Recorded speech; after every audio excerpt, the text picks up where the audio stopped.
हाय everyone, नमस्ते and welcome to pure science. हम लोग सॉल्व कर रहे हैं हिंदी व्याकरण से संबंधित प्रश्नों को। तो इसी में यह है अनेक शब्दों के लिए एक शब्द वाला जो प्रश्न है ना।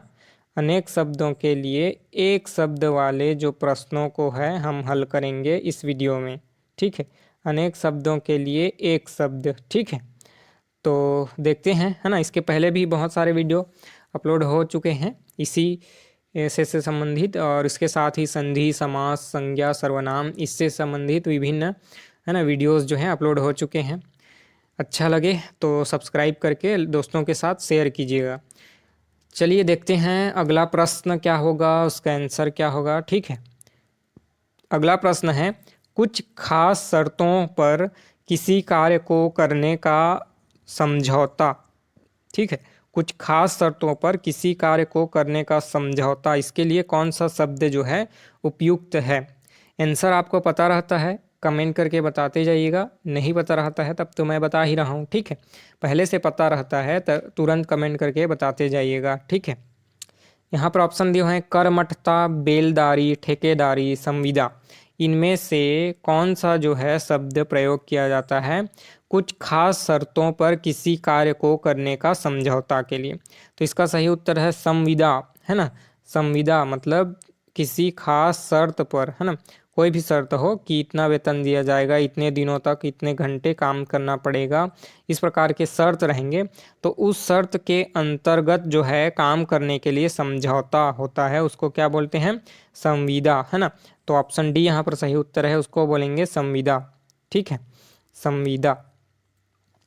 अगला प्रश्न है राज्य द्वारा निकाला गया आधिकारिक आदेश खाली स्थान वाक्यांश के लिए एक शब्द है। राज्य द्वारा, कोई भी राज्य हो, स्टेट गवर्नमेंट या सेंट्रल गवर्नमेंट, है ना, कोई भी राज्य, उसके द्वारा जो है निकाला गया आधिकारिक आवेश, है ना, आदेश, उसके लिए कौन सा वाक्यांश जो है सही है। ऑप्शन दिए हुए हैं अधिनियम, अध्यादेश, अधियाचना या अधिसूचना। इनमें से कौन सा शब्द प्रयोग किया जाता है जब कोई ऑफिशियल, है ना, सरकारी जो है आदेश जारी होता है, आधिकारिक, है ना, राज्य शासन द्वारा या केंद्र शासन द्वारा आधिकारिक आदेश जारी होता है, तो उसके लिए कौन सा वाक्यांश का यूज किया जाता है, कौन से एक शब्द का यूज किया जाता है। अधिनियम, अध्यादेश, अधियाचना या अधिसूचना। तो इसका सही उत्तर है अधिसूचना। ठीक है, अधिसूचना, है ना, जारी किया जाता है। ठीक है, सॉरी, एक मिनट, माई मिस्टेक। अधिसूचना नहीं, अध्यादेश, आदेश, है ना, यहाँ पर बोल रहे हैं ना, आदेश जारी किया जाता है। ठीक है, तो सूचना जारी नहीं किया जाता बल्कि आदेश जारी किया जाता है, तो उसको बोला जाता है अध्यादेश। ठीक है, अध्यादेश, है ना, नाम पढ़ने से ही स्पष्ट हो रहा है, अध्यादेश ही होगा इसका सही आंसर। ऑप्शन बी यहाँ पर सही उत्तर है, आधिकारिक आदेश यानी अध्यादेश, है ना, अध्यादेश। ठीक है, जो सूचना होता है उसको बोलेंगे अधिसूचना, लेकिन वह कोई सूचना नहीं, आदेश बोल रहा है। यहाँ पर प्रश्न बोल रहा है कि ऐसा आदेश जारी किया जाता है तो उसको बोला जाता है अध्यादेश। ऑप्शन बी यहाँ पर सही उत्तर है। अगला प्रश्न है वह स्त्री जिसका पति परदेश गया हो। ठीक है, वह स्त्री जिसका पति जो है परदेश गया हो, उसके लिए कौन सा शब्द प्रयोग करेंगे। ठीक है, जिसका जो है पति परदेश यानी विदेश चला गया है, उसके लिए नवोढ़ा या प्रवत्स्य पतिका, प्रवत्स्यत पतिका या प्रोसित पतिका या आगत पतिका। ठीक है, इनमें से कौन सा शब्द प्रयोग करेंगे जिसका पति जो है हस्बैंड, है ना, विदेश चला गया हो, उसके लिए कौन सा शब्द प्रयोग करेंगे। नवोढ़ा, प्रवत्स्यत पतिका या प्रोसित पतिका या आगत पतिका। तो इसका सही उत्तर है ऑप्शन सी, प्रोसित पतिका बोलेंगे जिसका पति जो है विदेश चला गया हो। अगला प्रश्न है पैर से सिर तक वाक्यांश के लिए इनमें से कौन सा शब्द प्रयोग करेंगे। ठीक है, आप जो है मेरे को कमेंट करके बताइए कि नवोढ़ा किसको बोलेंगे। ठीक है, यहाँ पर जो ऑप्शन ए दिया हुआ है, नवोढ़ा किसको बोलेंगे, नवोढ़ा किसके लिए एक शब्द प्रयोग किया जाता है, यह कमेंट करके बताइए मेरे को। ठीक है, अगला प्रश्न पैर से सिर तक वाक्यांश के लिए एक शब्द कौन सा है? इनमें से कौन सा एक शब्द उपयोग किया जाएगा पैर से सिर तक के लिए? नखशिख या सिरों पर या पाद मस्तक या आपाद मस्तक? ठीक है, तो इसका सही उत्तर है आपाद मस्तक। Option D is the right answer, आपाद मस्तक। आपाद मतलब पैर तक, है ना, और मस्तक तक, है ना, पैर से मस्तक तक, आपाद मस्तक। इसी प्रकार का एक शब्द और होता है आजानु बाहु, मतलब जिसकी बाहु यानी भुजाएं जानू यानी जांघ तक पहुंचती हों, जांघ तक या पैर तक या घुटने तक पहुंचती हो, उसको क्या बोलेंगे? आजानु बाहु। किसी का जो है बाहु यानी भुजा जो है लंबा हो, ठीक है, तो उसको क्या बोलेंगे? मतलब जो है जांघ तक पहुंचती हो बाहु भुजा, उसको क्या बोलेंगे? आजानु बाहु। उसी प्रकार से यह शब्द है आपाद मस्तक, है ना, आपाद मस्तक, पैर से सिर तक, है ना, पैर से लेकर के सिर तक के लिए आपाद मस्तक का उपयोग करेंगे। Option C is the right answer. ठीक, अगला प्रश्न देखते हैं।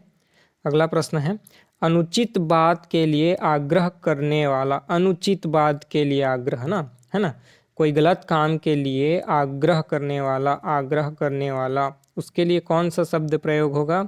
दुराग्रह या अनाग्रही या दुराग्रही या कुआग्रही?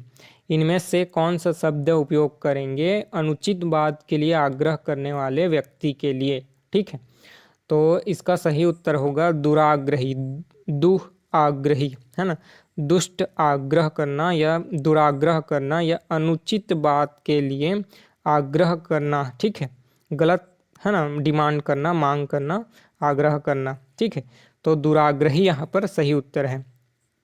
अगला प्रश्न है कनिष्ठिका और मध्यमा के बीच की उंगली को कहते हैं। ठीक है, ये लेफ्ट वाली छोटी उंगली हो गई, ठीक है, ये अंगूठा हो गया, ये हो गया आपका कनिष्ठिका, है ना, तो ये कनिष्ठिका मतलब छोटी उंगली, ये हो गया अंगूठा, ये मध्यमा, ठीक है, और एक होता है अनामिका और ये होता है तर्जनी।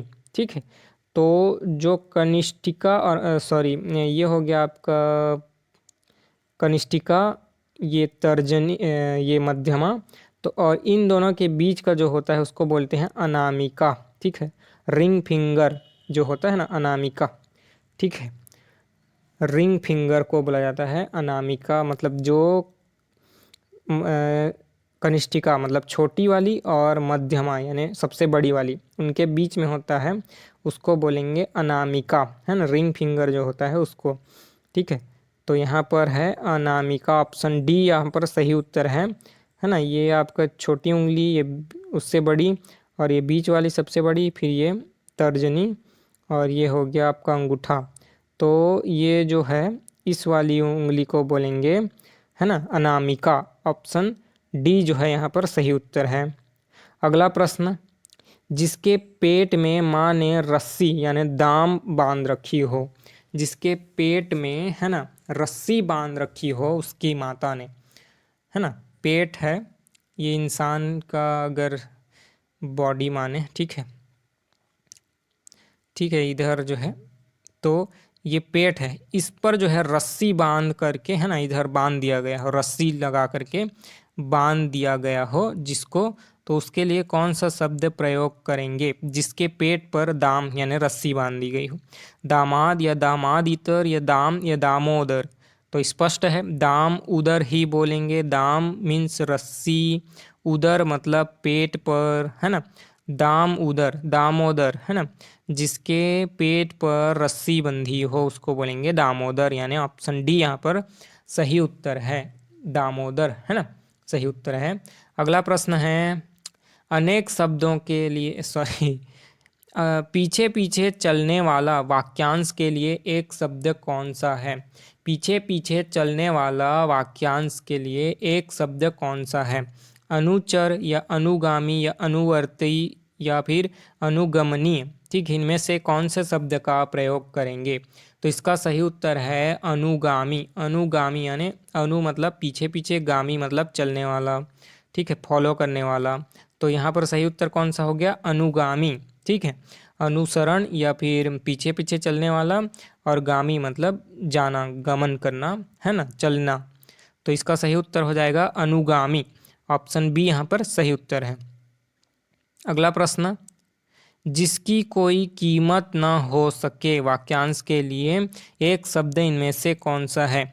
जिसकी कोई कीमत ना हो सके, इसके लिए कोई एक शब्द बताना है। ऑप्शन दिए हुए हैं यहाँ पर, कीमती, अमूल्य, बहुमूल्य, या इनमें से कोई नहीं। ठीक है, तो यहाँ हमको अर्थ से मतलब है। ठीक है, जिसमें बोला गया है कि जिसकी कोई कीमत ना हो, तो उसको बोलेंगे अमूल्य, है ना। जिसका कोई भी मूल्य ना हो उसको बोलेंगे अमूल्य। ठीक है, तो ऑप्शन बी यहाँ पर सही उत्तर है, अमूल्य बोलेंगे जिसकी कोई कीमत ना हो उसको। ठीक है, option B is the right answer. ठीक, तो इस वीडियो में इतना ही रखते हैं। ठीक है, अगले वीडियो में हम और विभिन्न प्रश्नों को हल करने का प्रयास करेंगे।